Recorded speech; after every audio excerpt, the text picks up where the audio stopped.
Hindi pa man tapos ang dasal nang bumagsak ang baso. Isang malakas na kalansing ng porselana sa sahig na semento, sinundan ng isang tunog na mas masahol pa. Isang ubo, hindi ordinaryong ubo. Malalim, basag at basa. "Lola!" sigaw ni Maya, kasabay ng pagtilapon ng kutsara mula sa kamay niya. Nakatayo kaming tatlo sa maliit na kusina ni Lola Salve. Si Kiko, nakasandal sa pader, natigilan. Ako si Leo na pahakbang paatras sa gulat. Si Maya laging siyang unang kumikilos. Sa isang iglap, nasa tabi na siya ng kanyang lola. Nakaupo si Lola Salve sa kanyang silyang yantok, nanginginig. Ang isang kamay ay nakahawak sa dibdib, ang isa'y nakatakip sa bibig. Sa pagitan ng kanyang mga daliri, may tumutulong pula. Hindi sabaw ng manok, dugo. "Diyos ko!" bulong ko. At ang amoy ng luya at tanglad sa niluluto ni Lola ay biglang napalitan ng amoy kalawang. "Tulungan niyo ko!" Halos pasigaw na pakiusap ni Maya. Ang mga mata niya ay nanlalaki sa takot. "Kiko, Leo, buhatin natin si Lola sa kwarto." Parang kaming natauhan. Mabilis ang mga sumunod na sandali. Binuhat namin ni Kiko ang magaan ngunit nang hihinang katawan ni Lola Salve. Ang balat niya'y malamig sa aming mga braso. Si Maya naman ay tumakbo para kumuha ng basang bimpo at isang palanggana. Inihiga namin si Lola sa kanyang papag na kawayan. Ang dating kulay sa kanyang muka ay parang hinigop ng puting kumot. Humihinga siya, pero hirap.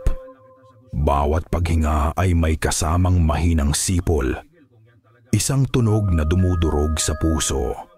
Dumating si Dr. Ramirez, ang doktor ng aming barangay. Dala ang kanyang lumang leather bag. Sinuri niya si Lola. Nag-check ng pulso, tumingin sa mga mata, nakinig sa dibdib. Umiling-iling siya. "Hindi ko masabi," sabi niya sa mahinang boses, puno ng pag-aalala. Malakas naman ang pulso niya kanina lang. Walang lagnat. Biglaan to. Dadalhin natin siya sa ospital sa bayan bukas ng umaga para ma-x-ray. Bukas ng umaga. Ang mga salitang yon ay parang isang sentensya. Masyadong matagal. Nang gabing iyon, nagbantay kaming tatlo. Salitan kami sa pagpupunas kay Lola, sa pagpapainom ng tubig. Walang nagsasalita. Tanging ang mahinang pag-ubo na lang niya at ang tunog ng lumang electric fan ang maririnig. Doon ko unang naamoy. Isang kakaibang amoy. Amoy lupang basa. Pagkatapos ng malakas na ulan. Pero hindi umuulan. Tuyong-tuyo ang lupa sa labas. Ang amoy ay nanggagaling sa loob ng kwarto, mula sa ilalim ng kama, mula sa mga sulok na nababalot ng dilim. "Naaamoy niyo ba yon?" tanong ko, pabulong. Umiling si Kiko. Si Maya, nakatitig lang kay Lola. Hindi yata narinig. Baka guni-guni ko lang. Pagod lang siguro. Madaling araw na nang makatulog si Maya sa isang silya. Si Kiko naman, nakasandal sa may pintuan. Bumibigat na rin ang mga mata. Ako ang naiwang gising, nakaupo sa sahig.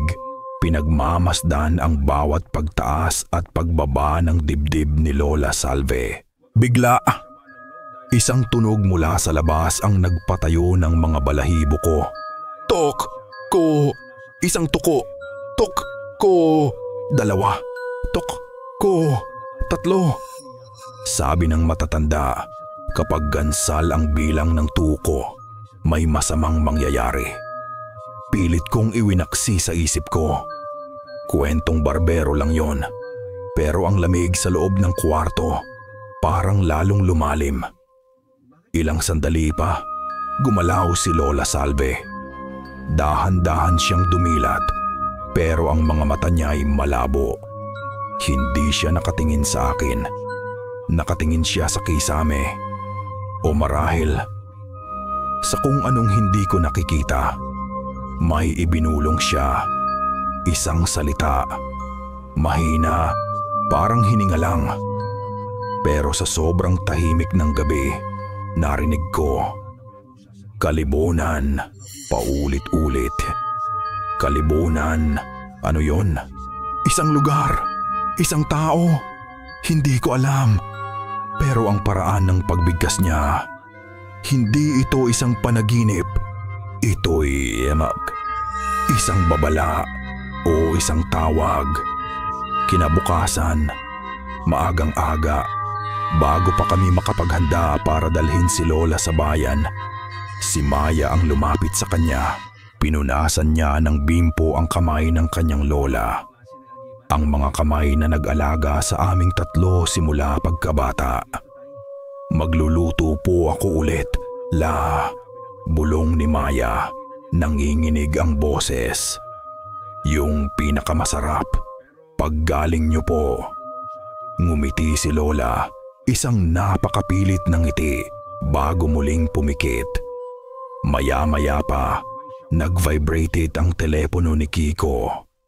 Isang mensahe mula sa pinsan niyang nurse sa ospital na pinadalhan niya ng kopya ng mga lumang medical records ni Lola kagabi. Binasa ni Kiko ang mensahe ng malakas at ang bawat salita ay parang isang pako sa aming mga kabaong. Walang makita sa x-ray, parang walang sakit. Napatitig kaming tatlo sa natutulog na si Lola Salve. Kung walang sakit, ano itong unti-unting pumapatay sa kanya? At sa isip ko, paulit-ulit na umaling-aungaw ang salitang ibinulong niya sa dilim. Kalibunan, walang sakit. Dalawang salita na dapat sana'y magbibigay ng ginhawa, pero parang lalo lang kaming ibinaon sa kumunoy. Kung hindi ito sakit sa katawan, anong pumapatay kay Lola Salve? Kinahapunan, walang nag-utos, pero pare-pareho kami ng iniisip. Ang siyensya ay sumuko na. Panahon ng lumingon sa mga bagay na hindi kayang ipaliwanag ng x-ray. May kilala akong albularyo sa kabilang baryo, sabi ni Kiko. Binabasag ang mabigat na katahimikan. Si Lolo Ambo, sabi nila, magaling daw. Walang tumutol. Kahit anong pag-asa, kakapitan namin. Iniwan namin si Maya para magbantay kay Lola at naglakad kami ni Kiko papunta sa kabilang barangay. Ang sikat ng araw ay matindi at ang alikabok mula sa daan ay dumidikit sa aming mga pawisang balat. Bawat hakbang ay parang ang bigat. Ang bahay ni Lolo Ambo ay isang maliit na kubo na nakatago sa likod ng mga puno ng saging. Ang amoy sa loob ay pinaghalong insenso, pinatuyong mga dahon at luma. Nakaupo siya sa isang mababang upuan, napapaligiran ng mga botelyang may lamang mga ugat at langis. Matanda na siya. Ang mga mata'y malalim. Parang nakakita na ng magnima na mga bagay na hindi dapat makita ng ordinaryong tao. Lola Salve. Bulong niya matapos ilahad ni Kiko ang aming problema. Hindi na niya kailangan ng maraming detalye. Tumango-tango siya, pumikit, at huminga ng malalim. Ang manggagamot ng San Roque. Kilala ko siya. Nagkaroon ako ng kaunting pag-asa. Kaya niyo po ba siyang tulungan? Tanong ko. Dahan-dahan siyang dumilat at ang pag-asa sa dibdib ko ay biglang nanlamig. Tumingin siya sa amin hindi bilang isang doktor sa mga pamilya ng pasyente, kundi bilang isang tagahatol. Hindi ito sakit ng katawan, mga iho, sabi niya. Ang boses niya ay tuyo at marahan, kundi ng espiritu. Nagkatinginan kami ni Kiko. Ang espiritu niya, hinihila, patuloy ng matanda. May singilin at nauubos na ang kanyang oras.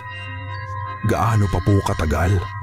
Halos hindi ko na mahanap ang sarili kong boses. Tumingin si Lolo Ambo sa labas ng bintana sa papalubog na araw. Mayroon na lang siyang 40 araw. 40 araw. 40 days.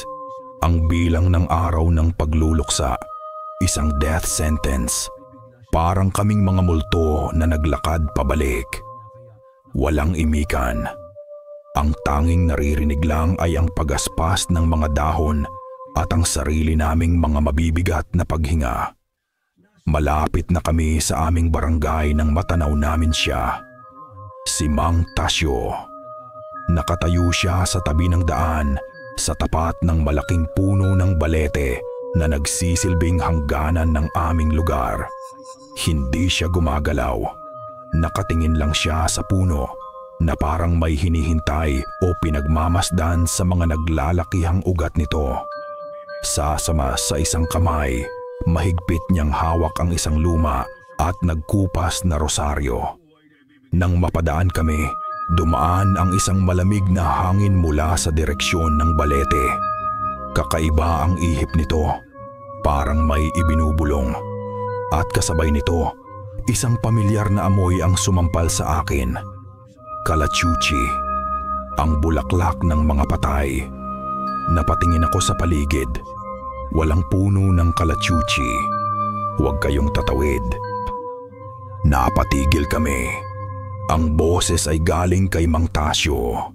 Hindi siya lumingon. Sa puno pa rin siya nakatingin. Pero alam naming kami ang kinakausap niya. Ang boses niya, puno ng isang uri ng pagod na galing sa matagal ng pagdurusa. Nagpatuloy kami sa paglalakad. Mas mabilis. Bakit niya sinabi yon? Ano ang nasa kabilang ibayo? At bakit parang nakita ko sa mga mata niya ang parehong takot na nakita ko sa mga mata ni Lola Salve kagabi? Hahanap tayo ng paraan, sabi ni Kiko. Marahil ay napansin ang panginginig ng mga kamay ko. Inakbayan niya ako. Palagi naman, di ba? Sinubukan kong tumango. Sinubukan kong maniwala. Pagdating namin sa bahay, nadatnan naming nakasara ang lahat ng bintana. Ang mga sahing na gawa sa kapis ay mahigpit na nakasara, pati ang mga luma nilang bintanang salamin. Maya, tawag ko. Walang sumasagot. Dahan-dahan naming itinulak ang pinto. Madilim sa loob. At doon, sa gitna ng sala, nakita namin si Lola Salve. Hindi siya nakahiga. Nakaluhod siya, nanginginig. Sinusubukang isara ang trangka ng pinto na para bang may humahabol sa kanya. Nang makita niya kami, ang mga mata niya'y nanlaki sa takot. Isara niyo, bulong niya. Ang boses ay basag at puno ng pagmamakaawa. Itinuro niya ang pinto sa likod namin. Parating na sila. Ang mga sumunod na araw ay parang isang mahabang panaginip, isang bangungot. Ang bahay ni Lola Salve, na dati puno ng amoy ng mga halamang gamot at bagong saing na kanin, ay naging isang kulungan. Kulungan ng takot. Isinara namin ang lahat ng bintana gaya ng gusto niya. Sa umaga, kaunting liwanag lang ang nakakapasok. Sa gabi, ang tanging ilaw lang ay ang nag-iisang bombilya sa sala at ang liwanag mula sa altar. Si Lola ay madalas tulala, nakatitig sa kawawalan. Minsan, may ibinubulong siya na hindi namin maintindihan. Minsan, bigla siyang sisigaw na, "Nandyan na sila," at magtatakip ng kumot. Ang 40 araw na sinabi ni Lolo Ambo ay parang isang bombang may orasan at bawat pag-ikot ng electric fan ay parang isang pagtiktak nito. Nasa ika-5 araw kami nang magpasya si Maya na maglinis. Siguro para maiba lang ang iisipin. Para makaramdam ng kahit kaunting normalidad sa gitna ng kabaliwan. Habang inaayos niya ang lumang baul ni Lola Salve, doon niya ito natagpuan. Nakatago sa ilalim ng mga lumang damit at album ng litrato. Isang maliit, leather-bound na kwaderno. Isang tala-arawan. Ano yan? Ang niya mapanin ni... Tanong ni Kiko. Umupo kaming 3 sa sahig sa isang bilog sa ilalim ng mahinang ilaw. Binuklat ni Maya ang tala-arawan. Ang amoy nito ay pinaghalong alikabok, pinatuyong dahon ng bayabas at mga lihim. Ang unang mga pahina ay pamilyar. Mga reseta para sa ubo, sa lagnat, sa sakit ng tiyan. Ang sulat kamay ni Lola ay maayos at bilugan. Ito ang Lola Salve na kilala namin, pero habang lumalayo ang mga pahina, nag-iiba ang sulat. Nagiging mas matulis, mas apurado, at ang mga salita, nag-iiba rin. May mga hindi nakikita, pero nararamdaman. Ang hangganan ay ang balete. Huwag tatawid, huwag manggugulo. Napatingin sa amin si Kiko ng lalaki ang mga mata. Ito ang sinabi ni Mang Tasyo. At sa mga huling pahina, doon namin nakita ang mga tagagubat, ang mga kalibunan, may nakaguhit, isang mapa. Hindi ito detalyado, isang guhit-guhit lang, pero malinaw. Ang malaking puno ng balete at isang daan sa likod nito na hindi namin alam na naroon pala. Sa ilalim ng guhit, may mga salitang nakasulat ng nanginginig. Kapalit ng buhay ay kasunduan. At isang huling paalala. Magdala ng gamit ng may karamdaman.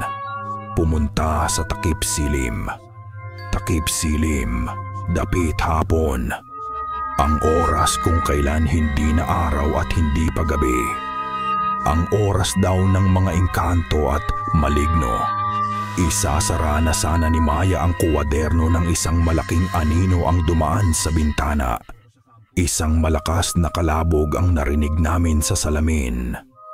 Napatalon kaming lahat.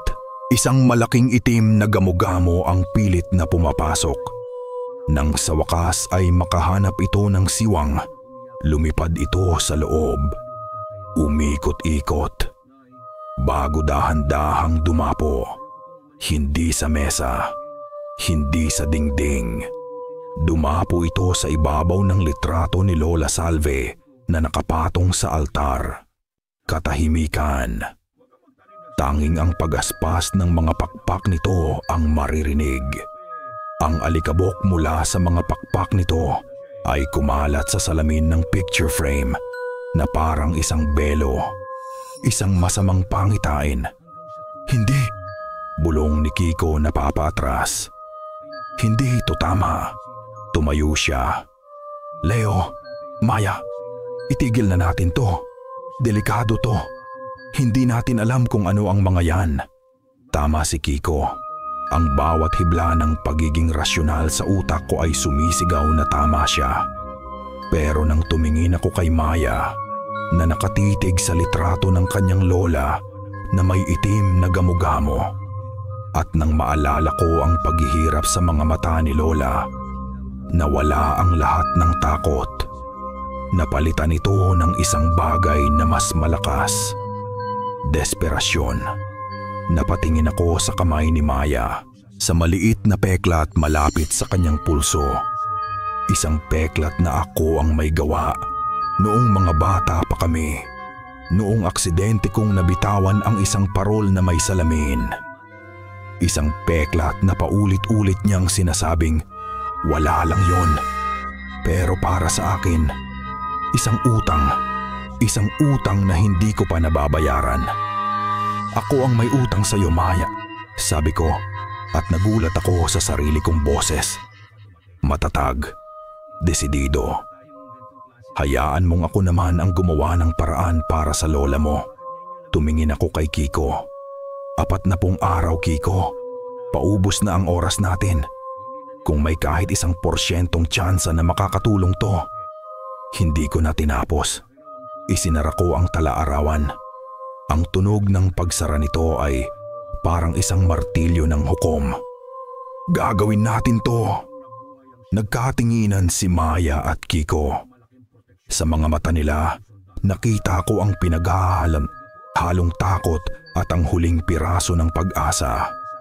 At sa isip ko, malinaw na malinaw ang imahe ng mapa. Ang daan patungo sa hindi namin alam, sa likod ng puno ng balete. Dapit hapon, ang ginintuang liwanag ng araw ay dahan-dahang nilalamalamon ng mga lilang anino. Hawak ni Maya ang suklay na garing ng kanyang lola. Ang bagay na personal, ang dalang atang. Ang hangin ay hindi na maalinsangan. Napalitan ito ng isang lamig na kakaiba. Isang lamig na parang nanggagaling sa ilalim ng lupa. Nakatayo kami sa harap ng dambuhalang puno ng balete. Ang mga ugat nito'y parang mga higanting ahas na gumagapang sa lupa at ang mga baging na nakasabit sa mga sanga nito'y parang mahahabang buhok ng isang matandang nagbabantay. Sa saan daw? Tanong ni Kiko. Ang boses ay nanginginig. Itinuro ko ang direksyon na nasa mapa ng tala-arawan. Sa likod, sa isang parte ng puno na natatakpan ng makapal na mga baging. Nang hawiin namin ang mga ito, bumungad sa amin ang hindi namin inaasahan. Hindi isang portal na umiilaw, hindi isang mahiwagang pinto, isang simpleng landas. Makitid at gawa sa lupang itim na itim. Parang isang pilat sa gubat. Habang naglalakad kami papasok, dahan-dahang nawawala ang mga pamilyar na tunog. Ang huni ng mga kuliglig, humina. Ang pagaspas ng mga dahon, tumigil. Napalitan ito ng isang nakabibinging katahimikan. Iyon ang unang napansin namin pagdating sa nayon. Ang katahimikan. Walang tahol ng aso, walang tilaok ng manok, walang iyakan ng sanggol. Ang mga kubo ay gawa sa maitim na kahoy at pawid, nakatayo sa lilim ng mga puno na hindi namin makilala. May mga tao, pero hindi sila gumagalaw tulad ng normal na tao. Ang ilan ay nakatayo lang sa labas ng kanilang kubo, nakatitig sa amin. Ang iba'y mabilis na naglalakad, ang mga galaw ay sakade, parang mga sirang litrato. At ang kanilang mga mata, may timin, walang puti.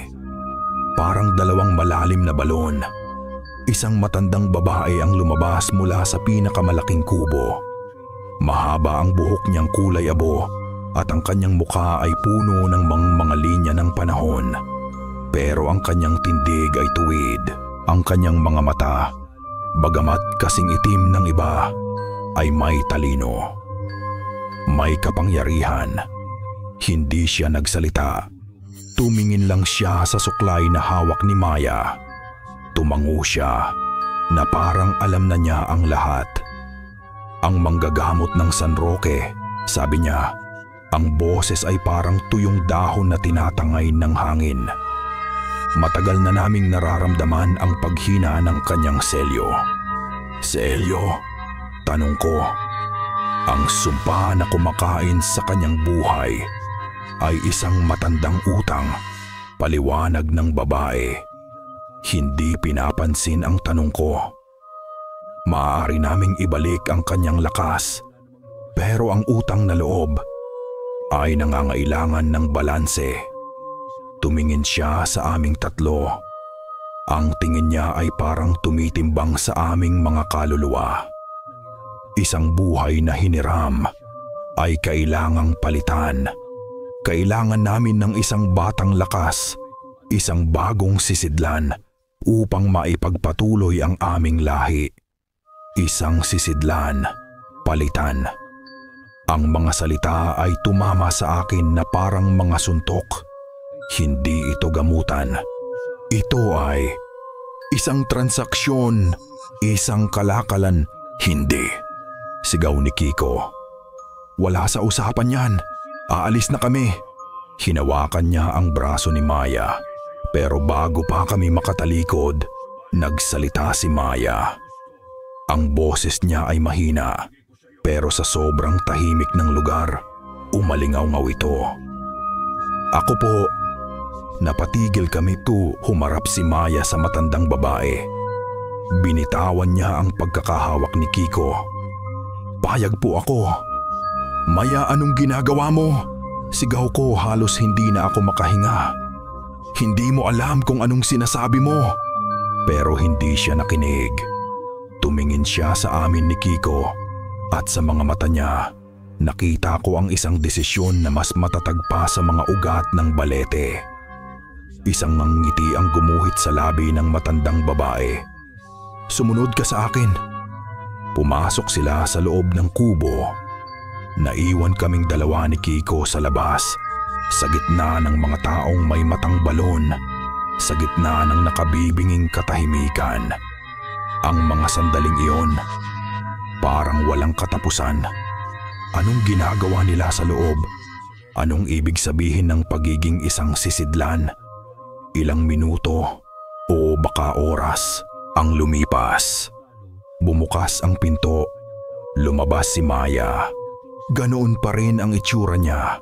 Walang sugat, walang bakas ng kahit ano. Pero maputla siya, sobrang putla. At parang may nawala sa mga mata niya. Ang dating kislap, wala na. Lumabas din ang matandang babae. May dalang maliit na banga na gawa sa putik. Inabot niya ito kay Maya. Sa loob, may isang likidong maitim at malapot. Ipainom mo to. Sa paano mo to sa kanya bago sumikat ang araw. Utos ng matanda, bayad na. Bago kami umalis, lumingon si Maya sa amin. Ngumiti siya, pero hindi ito ang normal niyang ngiti. Ito'y isang ngiting malungkot, isang ngiting nagpapaalam. Bantayan niyo si Lola para sa akin, ha? At habang naglalakad kami pabalik sa landas, papalabas sa sumpa ng lugar na iyon, ang imahe ng malungkot niyang ngiti ang tanging naiwan sa aking isipan. Hindi namin alam noon na iyon na pala ang huling pagkakataon na makikita namin ang totoong ngiti ni Maya. Walang nagsalita habang pinapainom ni Maya si Lola Salve. Ang maitim na likido mula sa banga ay dahan-dahang dumaloy sa lalamunan ng matanda. Pagkatapos, walang nangyari. Humiga lang ulit si Lola, pumikit at natulog. Nakatitig lang kaming tatlo sa kanya. Naghihintay. Ano ang dapat naming asahan? Isang milagro o isang bagay na mas malala? Ang gabing iyon ang pinakamahabang gabi sa aming buhay. Walang natulog. Bawat ubo, bawat pag-ikot ni Lola sa higaan ay nagpapatindig ng aming mga balahibo. Hanggang sa dumating ang umaga. Ang unang sinag ng araw ang gumising sa amin at kasabay nito, isang boses na halos isang linggo na naming hindi naririnig ng buo at malakas sa mga apo. Nagugutom ako. Napabalikwas kaming lahat. Nakaupo si Lola Salve sa kanyang higaan. Ang pamumutla sa kanyang mukha ay nawala, napalitan ng kulay. Ang mga mata niya ay muling may kislap. Ngumiti siya, isang tunay na ngiti. Lola! Halos sabay-sabay naming sigaw. Niyakap ni Maya ang kanyang lola ng mahigpit. Lola, okay na po kayo? Oh, apo. sabi ni Lola, hinahaplos ang buhok ni Maya. Parang wala lang nangyari. Isang masamang panaginip lang. Ang sumunod na oras ay isang selebrasyon. Nagluto ako ng sinangag at itlog. Si Kiko nagtimpla ng kape. Ang amoy sa kusina ay hindi na amoy lupa o takot. Ito'y amoy almusal. Amoy normalidad. Umupo kaming lahat sa hapag. Tawa, kwentuhan. Para kaming nabunutan ng 1,000 tinik sa dibdib. Panalo kami. Ano man ang ginawa namin, ano man ang naging kapalit, nagtagumpay kami. Pero sa gitna ng kasiyahan, napansin ko ang isang bagay. Si Maya. Hindi niya ginagalaw ang pagkain niya. Nakaupo lang siya, nakangiti. Pero ang kanyang plato ay puno pa rin. Ang kanin ay nanlalamig na. Hindi ka kakain, Maya? Tanong ko. Umiling siya. Busog pa ako, Leo. Tubig lang, sapat na. Siguro pagod lang. Siguro sa sobrang kaba, nawalan siya ng gana. Sinubukan kong hindi pansinin. Maya-maya, tumayo si Kiko at binuksan ang kurtina sa bintana para papasukin ang sikat ng araw. Isang maliwanag na sinag ang tumama sa aming mesa. Napatingin kami kay Maya. Mabilis niyang tinakpan ang kanyang mga mata na parang nasilaw ng sobra, parang nasaktan. Humakbang siya paatras, palayo sa liwanag. Okay ka lang? Tanong ni Kiko. Oo, sabi niya, masyado lang maliwanag. Doon na nagsimulang bumalik ang kaba sa dibdib ko. Kakaiba. May mali. Ang huling pako ay ang sandaling iyon bago kami magligpit ng pinagkainan. Tumayo si Lola Salve at niyakap kaming tatlo. Salamat mga apo, sabi niya, at may luha sa kanyang mga mata. Salamat at hindi ninyo ako sinukuan. Niyakap namin siya pabalik. Nang yakapin ni Maya si Lola, napunta ako sa likuran niya. Nakita ko ang mukha ni Maya sa ibabaw ng balikat ng kanyang lola. Nakangiti siya, pero ang mga mata niya ay nakatitig sa leeg ni Lola Salve. At sa isang segundo, isang iglap lang, ang ngiti niya ay nawala. Napalitan ito ng isang tingin na hindi ko pa nakikita sa kanya kailanman. Isang tingin na gutom. Isang tingin na parang isang hayop na nakakita ng kanyang biktima. Mabilis ding nawala yun, napalitan ulit ng ngiti. Pero nakita ko.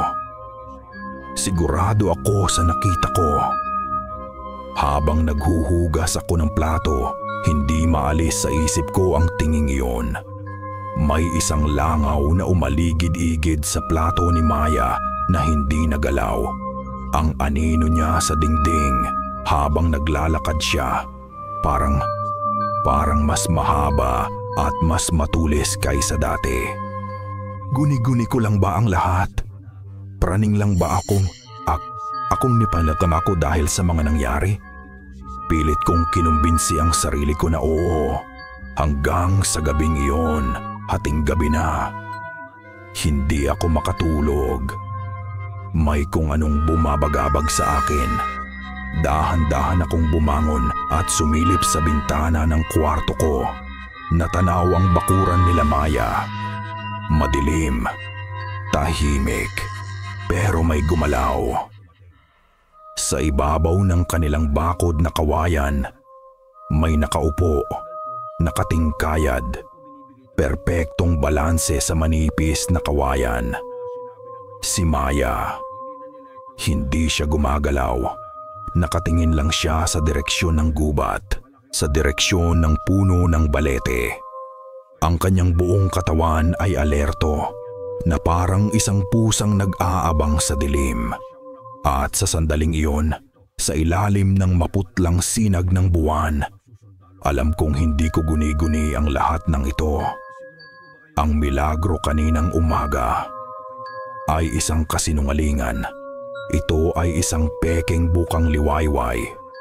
Sinubukan kong sabihin sa sarili ko na nananaginip lang ako ng gabing iyon, na ang nakita ko sa bakod ay anino lang ng puno o isang malaking ibon. Sinubukan kong bumalik sa selebrasyon, sa pekeng bukang liwayway. Pero si Kiko, hindi siya marunong magsinungaling sa sarili niya. Siya ang unang nakapansin sa mga detalye, sa mga maliliit na bagay na sumisigaw na may mali. Isang hapon, habang nag-aani kami ng bayabas sa likod bahay, umakyat si Maya sa puno. Mabilis, sobrang bilis. Nang pababa na siya, sa halip na dahan-dahan, tumalon siya. Mula sa taas na siguro 10 talampakan. Napapikit ako. Hinihintay ang kalabog ng kanyang pagbagsak. Pero walang kalabog. Pagdilat ko, nakatayo na siya sa lupa. Perpekto. Walang ingay. Na parang isa lang siyang tuyong dahon na nalaglag. Tumingin siya sa amin ni Kiko at ngumiti. Sinong mas maraming nakuha? Nagkatinginan kami ni Kiko. Alam kong pareho naming naisip, hindi iyon normal. Ang pangalawang pagkakataon ay mas malala. Nasa kusina sila ni Kiko, naghihiwa ng sibuyas. Aksidenteng nadula sa kamay ni Kiko ang kutsilyo. Nakita ko ang lahat sa slow motion. Ang pag-ikot ng talim sa hangin, ang pagbagsak nito patungo sa sahig. Hindi ito umabot sa sahig. Isang kamay ang sumalo dito. Isang kamay na gumalaw ng mas mabilis pa sa kayang iproseso ng mata kamay ni Maya. Sinalo niya ang kutsilyo sa ere. Ilang pulgada lang mula sa sahig, hinawakan ito sa puluhan na parang sanay na sanay siya. Natigilan si Kiko. Paano mo ginawa yon? Swerte lang siguro, sabi ni Maya at inabot pabalik ang kutsilyo. Pero ang ngiti niya, hindi na umaabot sa kanyang mga mata. Mula noon, hindi na mapakali si Kiko. Habang ako ay pilit na nagbubulag-bulagan, siya naman ay sikretong nag-iimbestiga. Madalas ko siyang nakikitang binabasa ulit ang talaarawan ni Lola Salve. Sinusuri ang bawat salita, bawat guhit, isang gabi. Habang nag-iisa ako sa sala, nakita ko si Maya na nakatayo malapit sa bintana, nakatingin sa kadiliman sa labas. Tahimik, hindi gumagalaw. At narinig ko ito, isang tunog. Mahina. Halos hindi marinig. Isang maliit na click. Galing sa lalamunan ni Maya. Sinundan pa ng isa. Click, click, parang tunog ng tuyong sanga na nababali. Maya, tawag ko. Lumingon siya at nawala ang tunog. Bakit, Leo? Wala. Akala ko may sinasabi ka. Umiling lang siya at ngumiti. Pero kinilabutan ako. Sinubukan kong kausapin siya ng masinsinan kinabukasan. Hinintay kong wala si Kiko at si Lola. Maya, okay ka lang ba talaga? Tanong ko. Sinubukan kong gawing kaswal ang boses ko. Tumingin siya sa akin. Sa isang saglit, parang nakita ko ang dati kong kaibigan. Ang lungkot sa kanyang mga mata. Hinawakan niya ang kamay ko. Nanlamig ako. Ang kamay niya, parang yelo. Okay lang ako, Leo, sabi niya, at ang boses niya ay parang galing sa malayo. Huwag kang mag-alala. Pero hindi ako napanatag. Ang lamig ng kamay niya ay nanatili sa balat ko. Isang paalala na ang babaeng kaharap ko ay hindi na ang Mayang kilala ko. Nang gabing iyon, hindi na nakatiis si Kiko. Hinila niya ako papunta sa likod ng bahay, malayo sa pandinig ng iba. Dala niya ang talaarawan. Ang mukha niya ay pinaghalong takot at galit. "Hindi ka pwedeng magpatuloy na ganito, Leo," sabi niya. Nanginginig ang boses. "Alam kong nakikita mo rin. Alam kong nararamdaman mo." "Kiko, baka pagod lang siya." "Pagod?" Halos pasigaw niyang sabi. "Leo, gumising ka. May mali. At sa tingin ko alam ko na kung ano." Binuklat niya ang talaarawan sa huling pahina kung saan nakaguhit ang mapa. Itinuro niya ang isang sulok ng papel, isang parte na hindi namin napansin noon dahil sa pagmamadali. May mga salitang isinulat doon. Iba ang tinta, parang idinagdag sa ibang panahon. Ang sulat ay nanginginig, parang isinulat ng isang taong hinahabol ng demonyo. Binasa ko ito. Ang kasunduan ay sumpa, ang kapalit ay kaluluwa. Paulit-ulit kong binasa ang mga salita. Sumpa, kaluluwa. Ang lamig sa aking dugo ay mas matindi pa kaysa sa kamay ni Maya. Lahat ng pagkakaila, lahat ng kasinungalingan na sinabi ko sa sarili ko, gumuho. At sa eksaktong sandaling iyon, sa gitna ng aming katotohanang nakakakilabot, isang tunog ang pumunit sa katahimikan ng gabi. Isang sigaw, matinis, puno ng takot. Galing sa direksyon ng tindahan ni Aling Nena. "Tulong! Ang aso ko! Nawawala ang aso ko!" Ang sigaw ni Aling Nena ay parang isang patalim na humiwa sa gabi. Nagkagulo ang mga kapitbahay. Lumabas kami, nakihalo sa mga taong may daladalang flashlight at gasera. Pero habang ang lahat ay naghahanap sa kalsada, sa mga bakanting lote, kami ni Kiko ay nagkatinginan. Alam namin, sa kaibuturan ng aming mga nanginginig na kalamnan, alam namin nasaan si Maya. Tanong ni Kiko, at ang tanong niya ay hindi naghahanap ng sagot, kundi isang kumpirmasyon ng aming kinatatakutan. Wala si Maya sa bahay nila. Wala rin si Lola Salve na mahimbing na natutulog. Walang kamalay-malay sa kasumpa-sumpang milagrong natanggap niya. "Kailangan nating malaman," sabi ko. Ang boses ko'y halos hangin na lang. Hindi na kami nag-usap. Isang tingin lang ay sapat na. Dala ang isang maliit na flashlight. Hindi kami sumama sa karamihan. Lumiko kami, patungo sa direksyon kung saan laging nakatingin si Maya tuwing gabi. Patungo sa puno ng balete. Bawat hakbang ay isang pagsubok.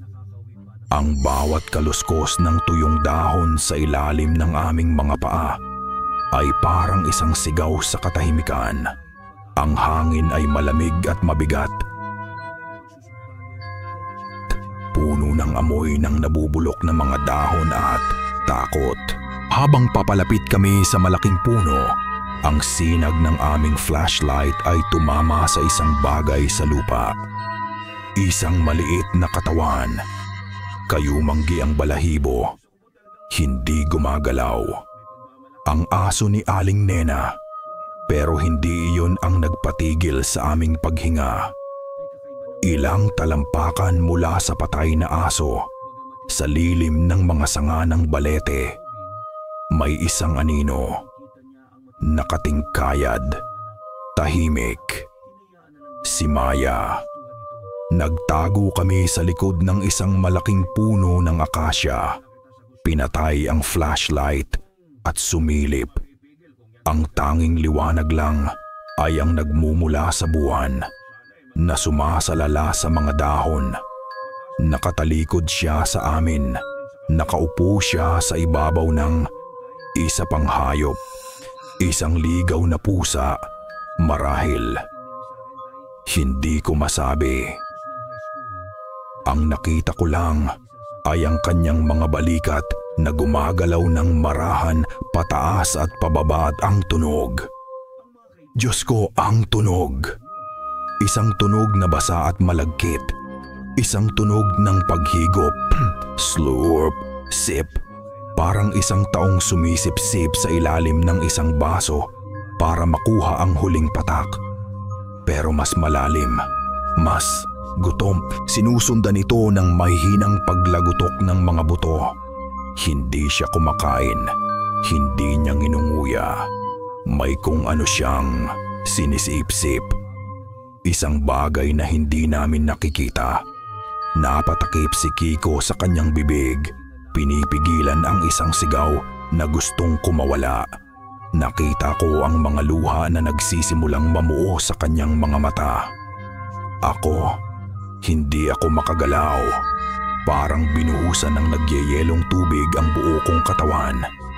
Ang alaala ng peklat sa kamay ni Maya, ang pag-ako ko sa responsibilidad, ang desisyon kong ituloy ang lahat ng ito.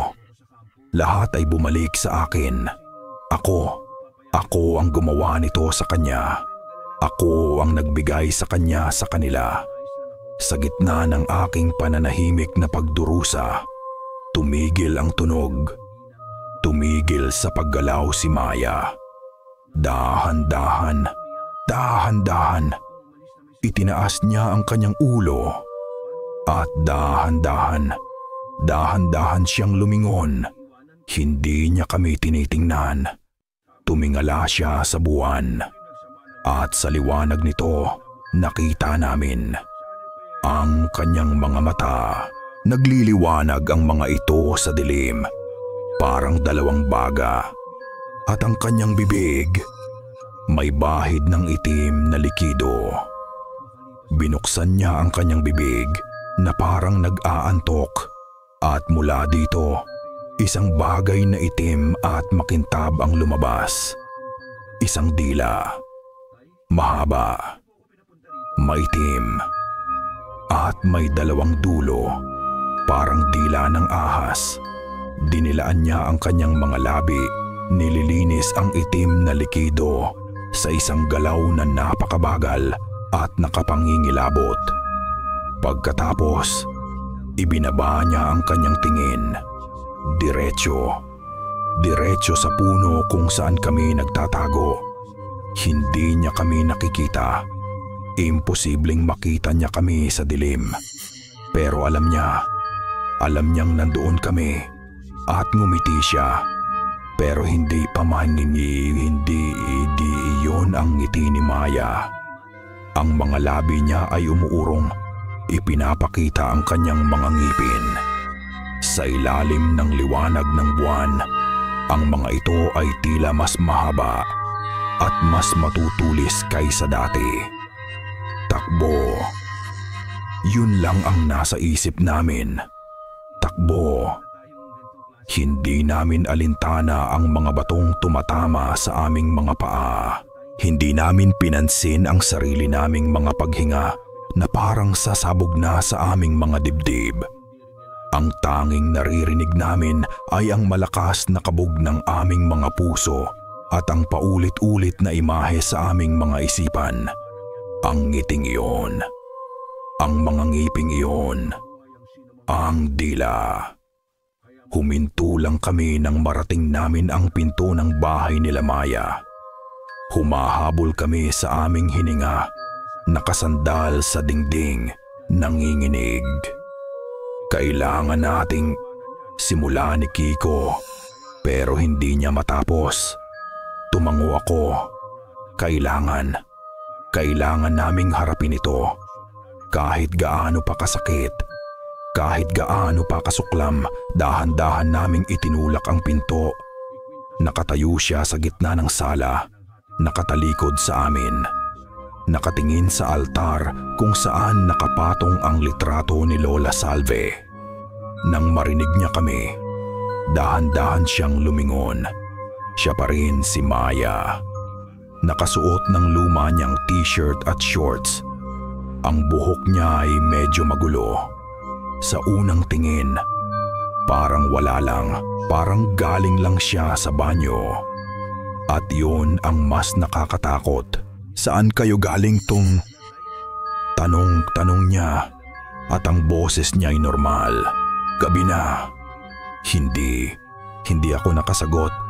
Ang dila ko'y parang nakatali. Si Kiko ang humakbang pasulong. Saan ka galing, Maya? Tanong niya pabalik at may diin ang bawat salita. Saglit, nakita ko ang pagbabago sa mga mata ni Maya.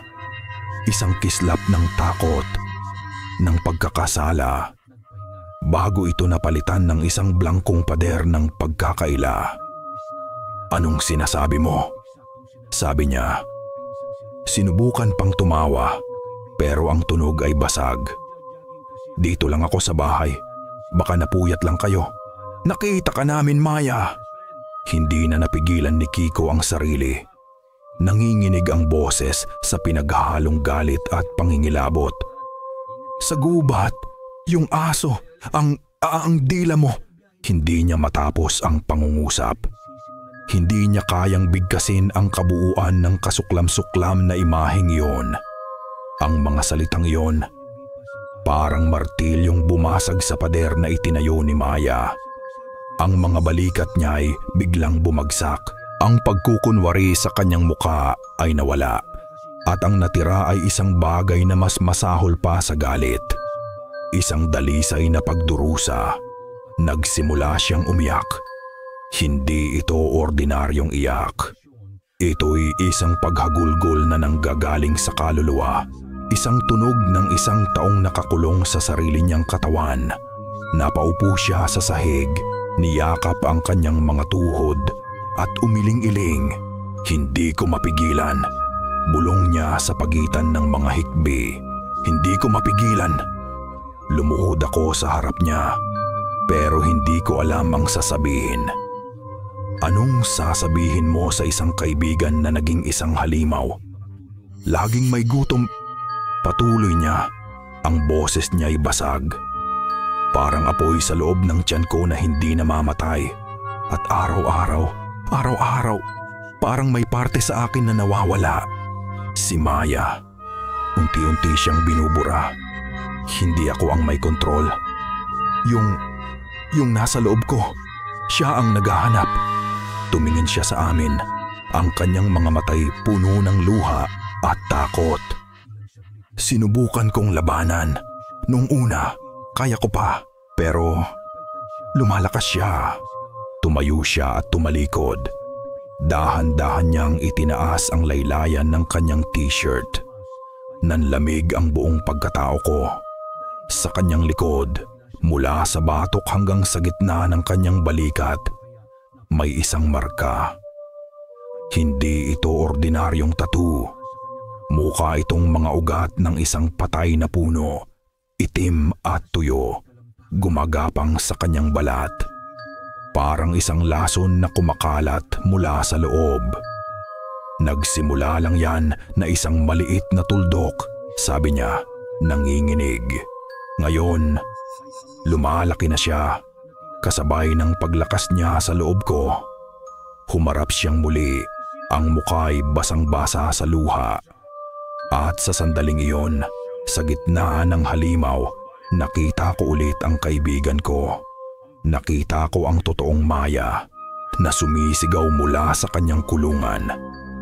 Tulungan niyo ko, Leo, Kiko, hikbi niya. Ayokong maging ganito. Natatakot ako. Habang umiiyak siya, may narinig akong kakaiba. Sa gitna ng kanyang paghagulgol, may sumingit na isang mababang ungol. Isang tunog na hindi galing sa tao. At ang hangin sa sala biglang lumamig. Pero bago pa kami makasagot, bago pa kami makakilos, isang tunog ang nagpatigil sa aming lahat. Ang dahan-dahang pagbukas ng pinto ng kwarto ni Lola Salve. Lahat kami napalingon. Nakatayo doon si Lola. Hindi na siya mukhang mahina. Ang kanyang mga mata ay alerto. at hindi siya nakatingin sa umiiyak na mukha ni Maya. Nakatitig siya sa itim na marka na gumagapang sa likod ng kanyang apo. Ang kanyang mukha ay hindi nagpakita ng gulat. Ito'y nagpakita ng isang bagay, siya ba na mas malala, pagkilala, at isang malalim, matinding takot. Tumingin siya sa amin ni Kiko at ang boses niya ay malamig na parang yelo. "Anong ginawa ninyo?" Ang tanong ni Lola Salve ay parang isang malaking batong ibinagsak sa isang tahimik na lawa. Ang mga alon ng takot at pagkalito ay gumapang sa aming lahat. Hindi na siya ang Lola Salve na nakahiga at nanghihina. Ang kanyang tindig ay tuwid. Ang kanyang mga mata, bagamat may bakas ng pag-aalala, ay matalim. May awtoridad sa kanyang boses. "Sila ang nagbigay sa amin ng gamot," sagot ko nanginginig. "Para sa inyo la." Dahan-dahang umiling si Lola. Ang kanyang mga mata ay hindi inaalis sa itim na marka sa likod ni Maya. "Walang gamot," sabi niya, at ang bawat salita ay parang isang yelo na tumutusok sa aking puso. Isang kasunduan, isang sumpa, isang selyo na sinira ninyo. Naglakad siya palapit sa amin. Ang bawat ilaw sa bahay ay biglang kumurap-kurap na parang nakikiramdam sa bigat ng mga salitang binibitawan niya. "Ang pamilya natin, Maya," sabi niya.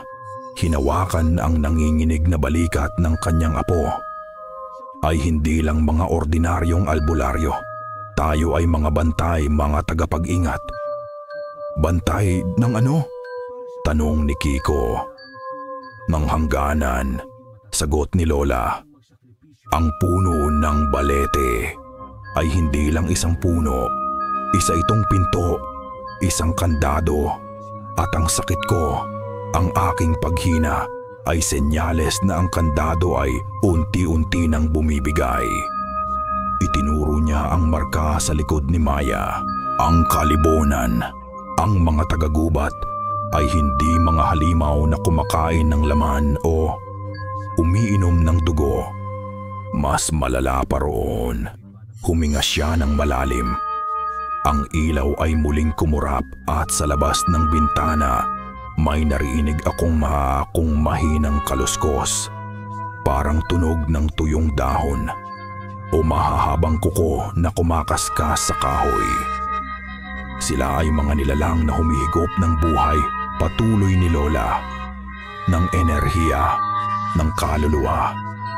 Sila'y isang lahi na namamatay at kailangan nila ng enerhiya para mabuhay. Ang gamot na ibinigay nila sa akin ay hindi lunas. Ibinahagi nila sa akin ang buhay na ninakaw nila at ang kapalit. Tumingin siya kay Maya. Ang kanyang mga matay puno ng awa at sakit. "Ay isang bagong kanal, isang sisidlan. Ginawa ka nilang tulay, apo. Ikaw ang kumukuha ng buhay mula sa maliliit na nilalang para sa kanila. Ang gutom na nararamdaman mo ay hindi sayo. Gutom yon ng buong nayon nila. Gumuho ang mundo ko." Si Maya, isang conduit, isang pipeline ng ninakaw na buhay. Kaya pala gumaling si Lola. Kaya pala nagbago si Maya. Hindi ito isang simpleng sumpa. Siya ay naging isang alipin, isang taga-ani para sa isang lahi ng mga gutom na espiritu. Napasubsob si Maya sa sahig, humahagulgol. Hindi na dahil sa takot, kundi dahil sa isang mas malalim na sakit, ang katotohanan ng kanyang pagkatao. Lumuhod si Lola Salve at niyakap ang kanyang apo, na ngayon ay nanginginig ng husto. Hinaplos niya ang buhok nito, at sa unang pagkakataon, nakita ko ang luha sa mga mata ng matanda. "Patawarin mo si Lola, apo," bulong niya. Dapat sinabi ko sa inyo, dapat pinalakas ko pa ang selyo. Kasalanan ko to. At habang magkayakap sila sa gitna ng katotohanang iyon, ang kaluskos sa labas ng bintana ay naging mas malakas. Naging isang kalmot. Paulit-ulit. Kalmot. Kalmot. Kalmot. Parang may gustong pumasok. Lahat kami napatingin sa bintana. Nanlalaki ang mga mata. Pero hindi sa bintana dumaan ang panganib. Plug. Isang malakas na kalabog ang yumanig sa buong bahay nang bumukas ang pinto sa harapan. Nakatayo doon si Mang Tasyo. Pawis na pawis, humahabol sa hininga. At ang kanyang mukha puno ng purong sindak. Nararamdaman nila. Sigaw niya, halos wala ng boses. Alam nilang sinusubukan ninyong kumawala sa kasunduan. Alam nilang alam nyo na. Tumingin siya sa aming lahat, ang kanyang mga matay parang sasabog. Paparating na sila para sa kanya. Ang mga salita ni Mang Tasyo ay parang isang kidlat na gumising sa amin mula sa pagkatulala. Mabilis na kumilos si Lola Salve. Isinara ang pinto at ikinabit ang trangka. Harangan niyo ang mga bintana, utos niya. Nagmamadali naming itinulak ang lumang aparador at lamesa para ibara sa pinto at mga bintana. Ang mga kalmot sa labas ay tumigil, pero napalitan ito ng isang bagay na mas masahol pa. Isang himig. Mahina. Mula sa malayo. Isang lullaby. Ang pamilyar na oyayi na kinakanta ni Lola Salve kay Maya noong bata pa ito. Pero ang himig na ito, baluktot, sintunado, at puno ng isang nakakakilabot na pananabik. Nasa paligid lang sila, bulong ni Mang Tasyo. Ang mukha ay namumutla sa liwanag ng nag-iisang bumbilya. Hinihintay nila. Anong gagawin natin? Tanong ni Kiko. Ang boses ay nanginginig. Umupo si Mang Tasyo sa isang silya. Ang kanyang mga balikat ay bumagsak sa bigat ng isang alaala. Ang asawa ko. Gumawa rin siya ng kasunduan para iligtas ako sa sakit. Maraming taon na ang nakalipas. Sabi niya, ang tingin ay malayo. At hinarap ko rin ang pagpipiliang ito. Tumingin kaming lahat sa kanya. May dalawang paraan lang para matapos to, sabi niya. At ang boses niya ay puno ng pait. Tumingin siya kay Lola Salve na tumango bilang pagsang-ayon. Ang una, patuloy ni Lola, ay ang pagsuko. Ibabalik natin si Maya sa kanila. Ibibigay natin siya ng buo. Papayagan natin siyang maging isa sa kanila. Magpakailanman. Kapag ginawa natin yon, titigilan na nila ang barangay. Magkakaroon ng kapayapaan. Pero mawawala si Maya. Ang bawat salita ay parang isang suntok sa aking sikmura. Ibigay si Maya. Hayaan siyang maging isang halimaw ng tuluyan. Imposible. Ano ang pangalawa? Tanong ko, kumakapit sa huling hibla ng pag-asa. Si Mang Tasyo ang sumagot. Ang ritual ng paghihiwalay, sabi niya, isang mapanganib na seremonya na susubukang putulin ang koneksyon ni Maya sa kanila. Paano? Kailangang gawin sa puno ng balete, sa ilalim ng bilog na buwan, paliwanag ni Lola. Kailangan nating gumawa ng isang bilog ng proteksyon at sa gitna nito, kailangang gamitin ang bagay na naging sanhi ng orihinal na utang para putulin ang sumpa. Ang bagay na naging sanhi ng utang. Napatingin ako kay Maya. Sa peklat sa kanyang kamay, ang parol. ang basag na salamin. Pero babala ni Mang Tasyo at ang kanyang mga mata ay nagpakita ng isang takot na hindi ko pa nakikita dati. Hindi ito sigurado. Susubukan nilang pigilan kayo. Ang ritual, maaari nitong palayain ang kaluluwa ni Maya, pero maaari rin nitong wasakin ito ng tuluyan. Ang asawa ko, hindi niya kinaya. Katahimikan. Ang tanging maririnig lang ay ang sintunadong oyaye mula sa labas at ang sarili naming mga paghinga. Dalawang pagpipilian. Parehong impyerno. Isuko ang katawan ni Maya o isugal ang kanyang kaluluwa. Hindi. Sigaw ni Kiko. Masyadong delikado ang ritual. Ibibigay na lang natin. Hindi. Sagot ko, mas malakas, mas desidido. Ang imahe ng pagdurusa sa mukha ni Maya, ang kanyang pagsusumamo na tulungan niyo ko, ay nag-aalab sa aking isipan. Ang kasalanan, ang utang, kasalanan ko to. Sabi ko, tumingin sa kanilang lahat, sa bawat isa. Ako ang nagtulak sa kanya dito. Ako ang tatapos nito. Tumingin ako kay Maya na nakaupo sa isang sulok, nanginginig at nakayakap sa sarili. Tahimik siya sa buong pag-uusap. Bigla, tumigil siya sa panginginig. Dahan-dahan niyang itinaas ang kanyang ulo. Ang mga mata niya, hindi na ito ang mga mata ni Maya. Ang mga ito'y ganap na itim. Walang puti, walang iris. Dalawang butas patungo sa kawalan. At nang magsalita siya, ang boses niya ay hindi na kanya. Ito'y isang koro.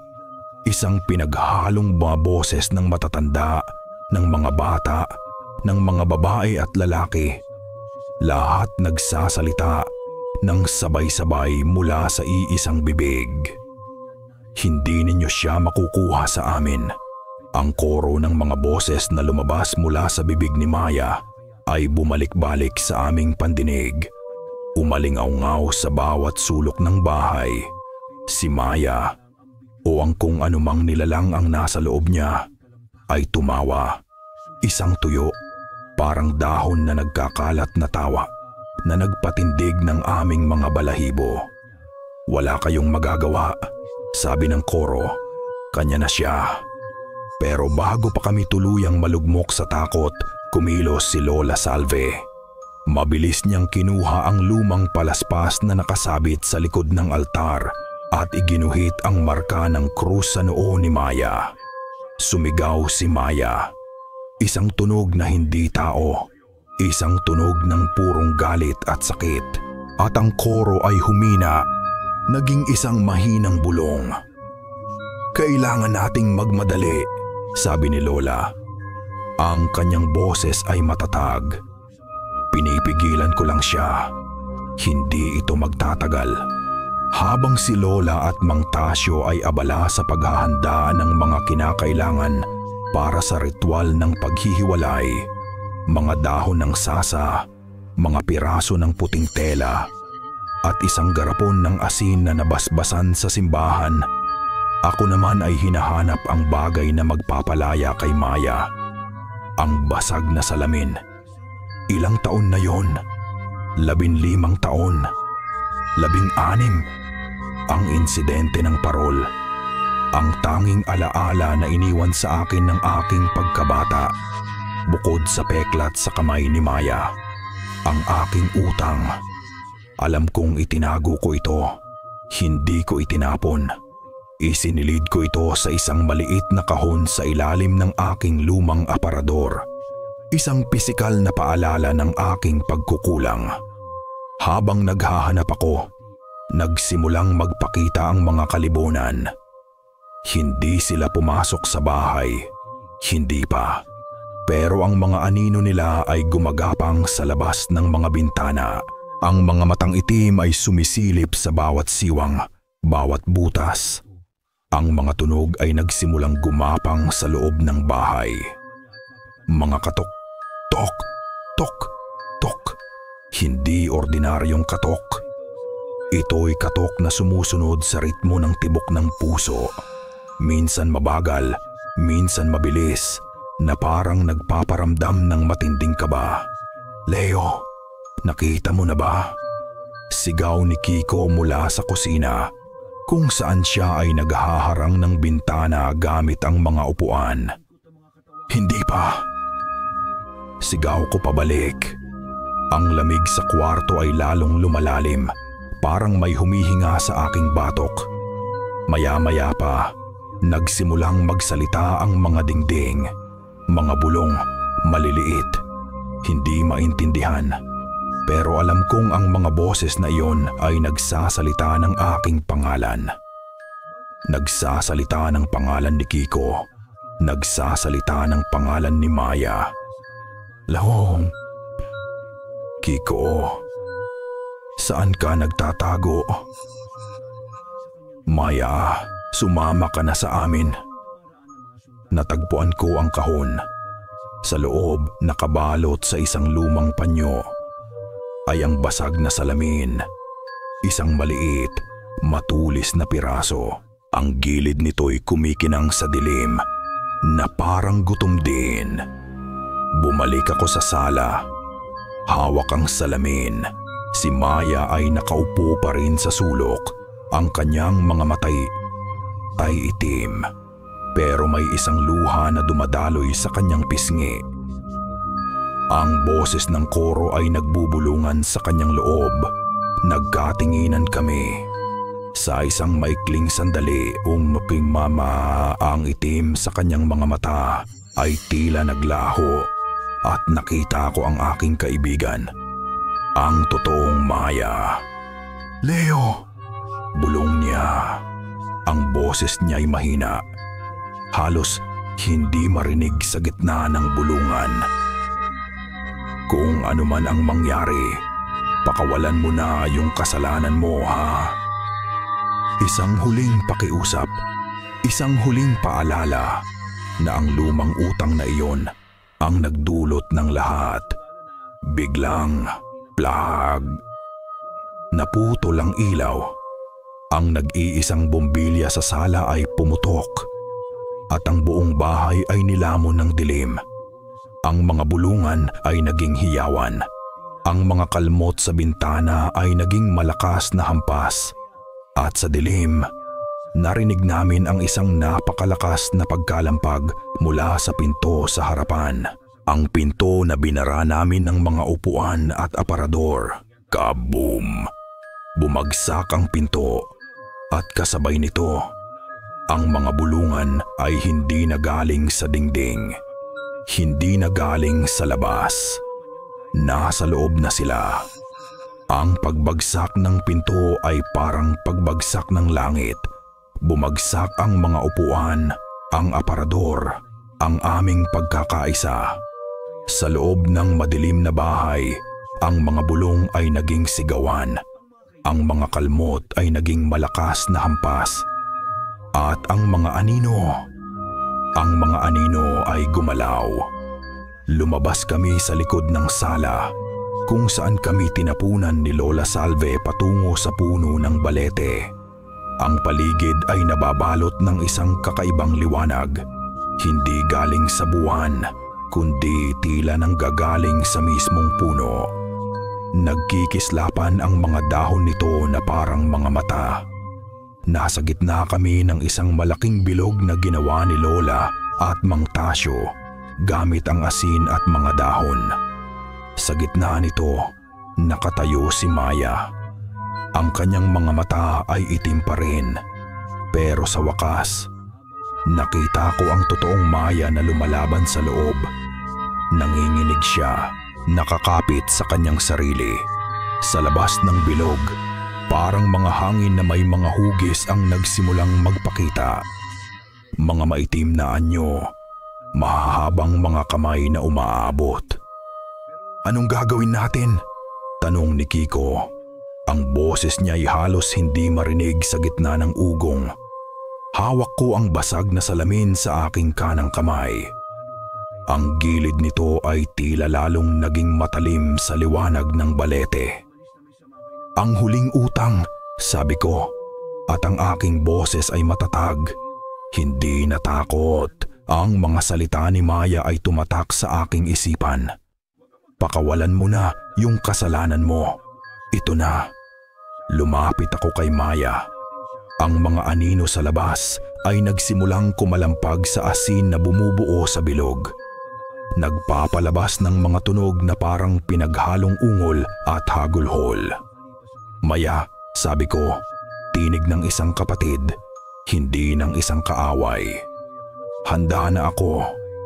Nagsimula si Lola Salve na magsalita ng mga salitang hindi ko maintindihan.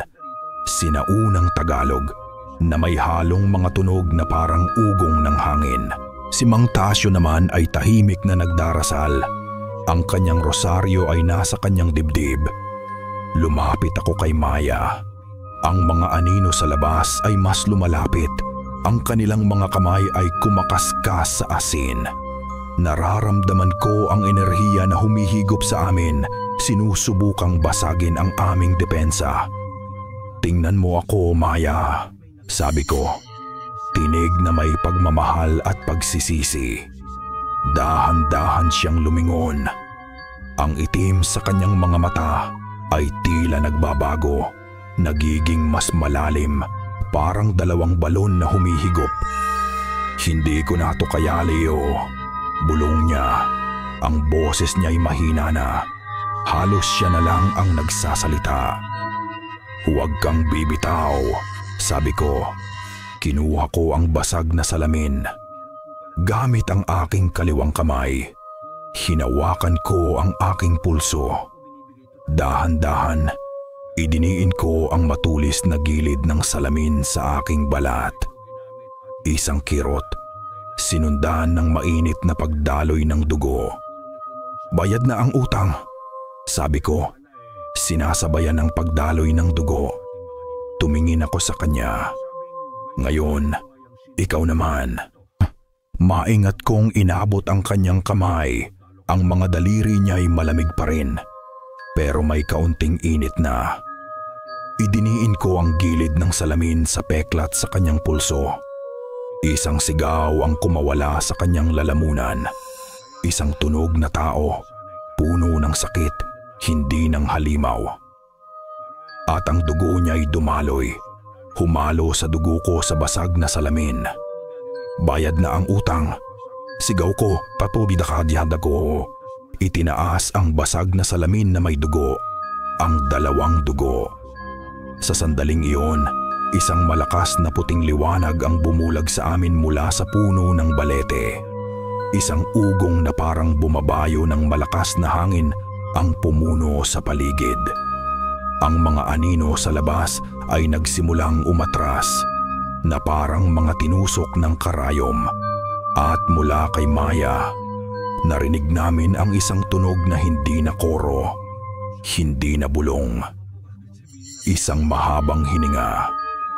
At pagkatapos, katahimikan. Nang mawala ang liwanag, bumagsak si Maya sa kanyang mga tuhod. Nanginginig. Ang kanyang mga mata. Ang mga ito'y hindi na itim. Nakikita ko na ulit ang kislap ng dati niyang mga mata, pero puno na ito ng matinding pagod at kalungkot. "Leo," bulong niya. Ang boses ay halos hindi marinig. "Salamat," at tuluyan na siyang nawalan ng malay. Pero ang puno ng balete, hindi ito tumahimik. Umugong ito ng mas malakas. Isang galit na ugong, isang banta. Nagbayad kami ng isang utang, pero mukhang nakalikha kami ng isa pang kaaway.